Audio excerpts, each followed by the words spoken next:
ఆయన ఈ సమావేశాన్ని ఉద్దేశించి అమూల్యమైన సందేశాలు సూచనలు ఇవ్వాలని చెప్పి కోరుకుంటున్నా.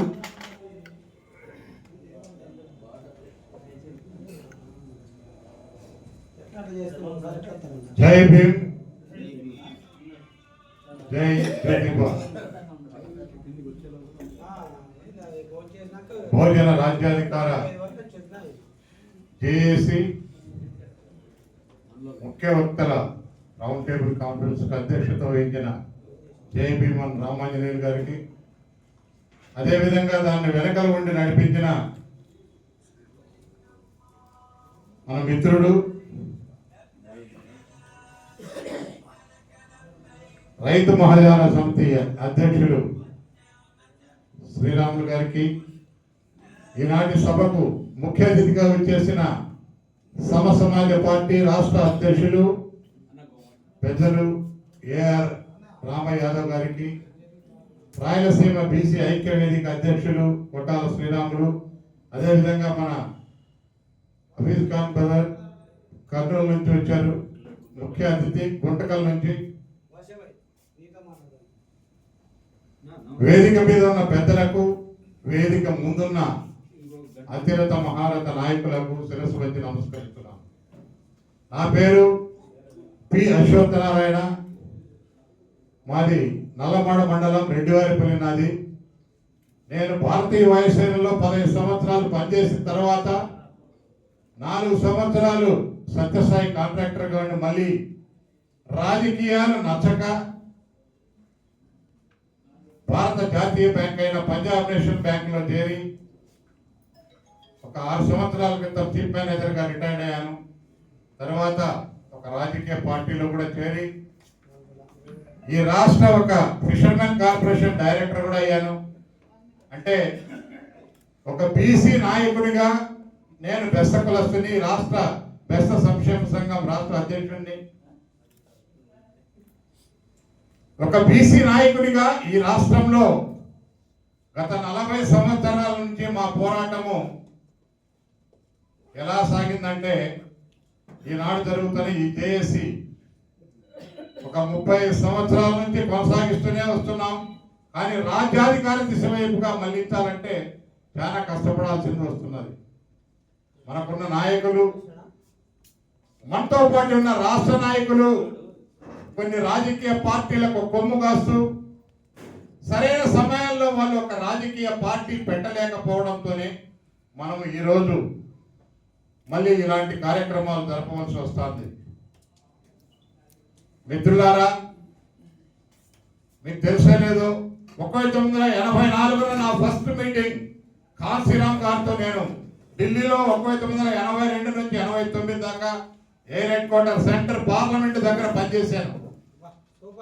ఆయన జరుగుతున్న ప్రతి ఒక్క మీటింగ్ కు నేను బోట్ క్లబ్ లో అటెండ్ అయ్యేవాడిని. నేను ఆ మహానాయకుడు ఉత్తరప్రదేశ్ లో పనిచేస్తున్నప్పుడు ఒకే ఒక సామెత చెప్పేవాడు, ఇలా పెన్ను తీసి చూపించేవాడు అందరికి.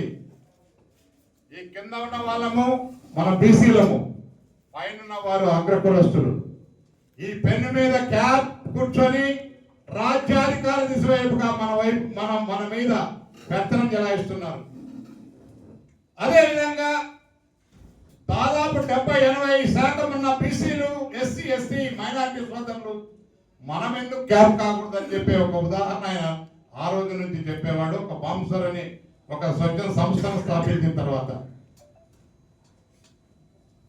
ఒక సంస్థను స్థాపించి దానికి ఆర్థిక వనరుల కోసం ఆయన ఏమి కోట్లు అడగలేదు, వేలు అడగలేదు. చెప్పాడు, బీసీ, ఎస్సీ, మైనారిటీ సోదరులు, బహుజన సోదరులు ఒక్కొక్క రూపాయి చందా ఇవ్వమని చెప్పాడు ఆ రోజు. ఆ చందాలతోనే ఆయన 2001లో ఒక స్కూల్ ఉపాధ్యాయురాలైన బెంజీ మాయావతి గారిని తీసుకొని వచ్చి ముఖ్యమంత్రి, ఉత్తరప్రదేశ్ అత్యంత పెద్ద రాష్ట్రమైన ఈ దేశంలో ఉన్న ముఖ్యమంత్రి తయారు చేశాడు ఆయన. ఆ మహానుభావులు మన అంబేద్కర్ భావజాలంతో పనిచేస్తూ మహాత్ముడైన అంబేద్కర్ రాసిన రాజకీయ సిద్ధాంతాలకు లోబడి ఎలా అయినా సరే రాజ్యాధికారం తీసుకొని రావాలా మొత్తం భారతదేశంలో అని చెప్పేసి అనేక చోట్ల ప్రయత్నించారు.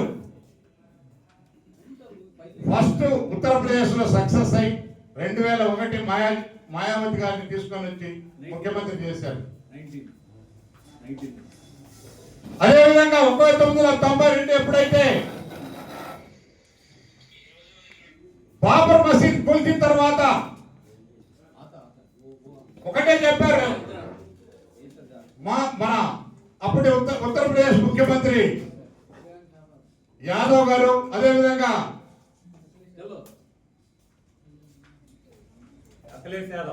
అఖిలేష్ యాదవ్ గారు, ఈయన ఇద్దరు కలిసి ఒకే ఒక సామెతను తయారు చేశారు. మిల్ గయా అఖిలేష్ కౌన్ శ్రీరామ్, ఉద్ గయా జై శ్రీరామ్ అనే నినాదంతో యావత్ భారతదేశం తిరిగారు వాళ్ళు. సో అలాంటి మహాత్ములు ఉన్న ఈ దేశంలో మనం మరి ఈరోజు బీసీ, ఎస్సీ, ఎస్టీ, మైనారిటీ నాయకులు మనం ఈ రాష్ట్రంలో రాజ్యాధికార దిశ వైపుగా దాదాపు 40 సంవత్సరాలుగా పోరాటం చేస్తూనే ఉన్నాం.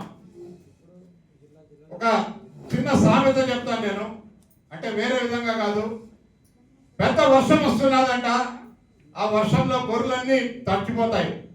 గొర్రె అనుకుంటుంది రాత్రి, అబ్బా ఈ చలికి తట్టుకోలేని నేను ఒక కమ్మలు కొనుక్కుంటే ఎంత బాగుంటుంది అనుకోని, తెల్లవారవుతారంటే బాగా ఎండ వస్తుంది, మళ్ళీ ఇట్లా విదిలించేసి నీళ్ళతో ఇంతలా మాత్రానికి నాకు కమ్మలు ఎందుకని అనుకుంటుంది అనే ఒక సామెత ఉంది. అలా కాకుండా మనం ఇక్కడ మీటింగ్ విని బయటకు వెళ్ళిపోయిన తర్వాత మళ్ళీ మనకెందుకులే అని చెప్పేసి ఎవరెవరి పనులు వాళ్ళలో నిమగ్నులై ఉంటారు. కానీ ఒకటే, మనం ఇక్కడ ఏం విన్నామో మన తోటి సోదరులకు, మన గ్రామాల్లో ఉన్న ప్రజలకు, మన బీసీ సోదరులకు, ఎస్సీ సోదరులకు, ఎస్టీ సోదరులకు, మైనారిటీ సోదరులకు మన మాట వినే అగ్రవర్ణాలకు కూడా చెప్పి ఈ విధంగా మనము ఈ రాజ్యాధికారం ఉన్న ఈ రాజకీయ పార్టీలకే పోయినంత కాలము మనం కొమ్ముగా వస్తున్నాము.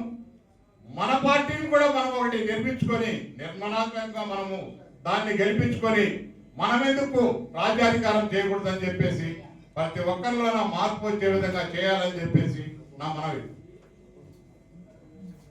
అదేవిధంగా ఈనాటి జేఏసీ కార్యక్రమానికి రామాంజనేయులు అనేక కష్ట నష్టాలు వచ్చి ఈ కార్యక్రమం చేయాలంటే దాదాపు కనీసం భోజనాలకు వీటికి అంటే కొంత ఎంత ఖర్చు అవుతుందో మీరే ఇమాజిన్ చేసుకోండి. అందరూ చదువుకున్న విజ్ఞత కలిగిన మన వాళ్ళే. అతనేం కోటీశ్వరుడు కాదు, లక్షాధికారి కాదు, కానీ అతనికి ఉన్న రాజకీయ తపన.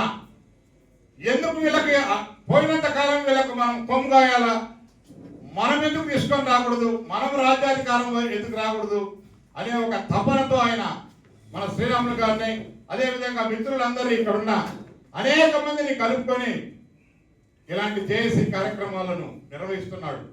కావున దానికి కూడా మన వంతు సహకారం అందించాలని చెప్పేసి సభాపూర్వకంగా నేను మరొక్కసారి మీకు మనవి చేస్తున్నాను. మిత్రులారా, అదే చెప్పాడు ఇప్పుడు సింగర్ మన కాన్స్టిట్యూషన్ లో ఆయన నిలబడి 4000 ఓట్లు సాధించినాడు ఎస్టీ తరఫున. అంటే మీకు తెలుసో లేదో, సింగర్ మనకు ఒక రికార్డు ఉంది. ప్రెసిడెంట్ నీలం సంజీవ్ రెడ్డి గారు అక్కడ ఎవరు నిలబడినా వాళ్ళ బావమర్తిలో, వాళ్ళ అన్నదమ్ములు ఎవరో ఒకరు ఇరు పార్టీల నుంచి పోటీలు నిలబడేవాళ్ళు. ఒక పార్టీ నుంచి ఒకరు, ఒక పార్టీ నుంచి ఒకరు నిలబడితే ఆ ఎలక్షన్ అయిపోయే లోపల దాదాపు 10 డజన్లలో చనిపోయేవాళ్ళు. అతను ఆలోచించాడు, ఇదెంత దుర్మార్గము, మన కాన్స్టిట్యూషన్ లో మా బావమర్తులు, మా అన్నదమ్ములే చనిపోతున్నాడు అని చెప్పేసి ఒక రిజర్వేషన్ ఏదైతే ఉందో దాన్ని ఎస్టీ కాన్స్టిట్యూషన్ చేసి పడేశాడు. అలాంటి తెలుగున నాయకులు ఉన్నారు ఆ రోజుల్లో.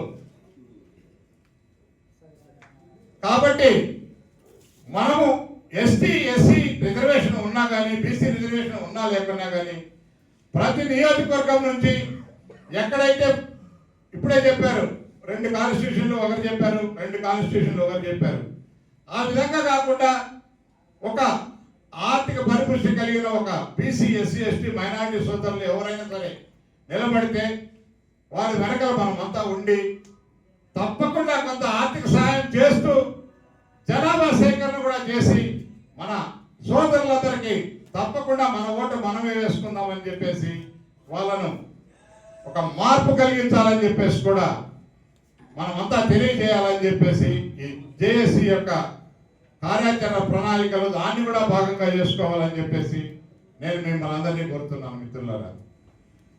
జరగబోయే 2 నెలల్లో పంచాయతీ ఎలక్షన్లు వస్తున్నాయి, మున్సిపల్ ఎలక్షన్లు వస్తున్నాయి, జెడ్పీటీసీ ఎలక్షన్లు వస్తున్నాయి.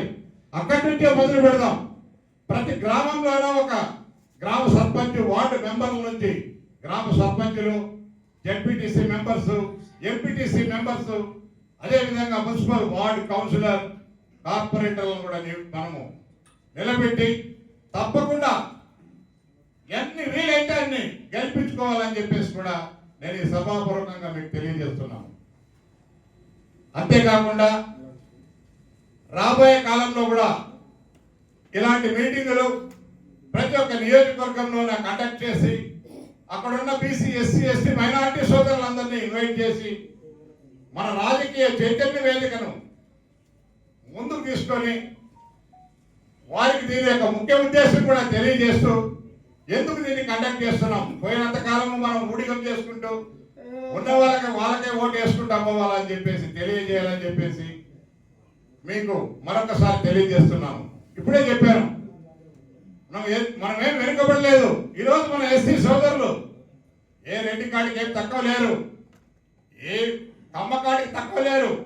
మీకు తెలుసున్నా లేదో 2025 సంవత్సరంలో ఈ రాష్ట్రంలో 119వ ర్యాంక్ అంటే state level ST rank number 1 ST నా సోదరుడైన డాక్టర్ శ్రీరాములు నాయక్ గారి కొడుకు ఈ రోజు ఎయిమ్స్ లో సీట్ వచ్చింది. మనమేమి చదువులో వెనకబడలేము, ఆర్థికంగా వెనకబడి ఉండొచ్చు, జనబలం ఉంది, బలబలం ఉంది, మనం ఎక్కడైనా సరే దూసుకొని పోతాం. చెప్పారు ఈరోజు చేపలు పట్టాలంటే బెస్తలు ఎవరైనా సముద్రంలోకి దిగమనండి, ఎవరి చేత కాదు. బెస్తలు ఎంత దూరమైన సముద్రంలోకి వెళ్ళి వేటాడి చేపలు తీసుకొని జనాలకు అందిస్తారు. సో ఆ విధంగా ప్రతి కులంలోన, చదువులోన ఆర్థిక పరిపుష్టి ఒక్కటే కొంత తక్కువ ఉంది.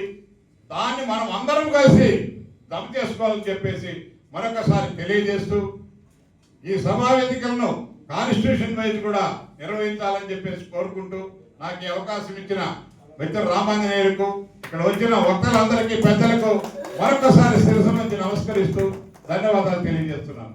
థ్యాంక్ యూ సార్, చాలా అద్భుతం.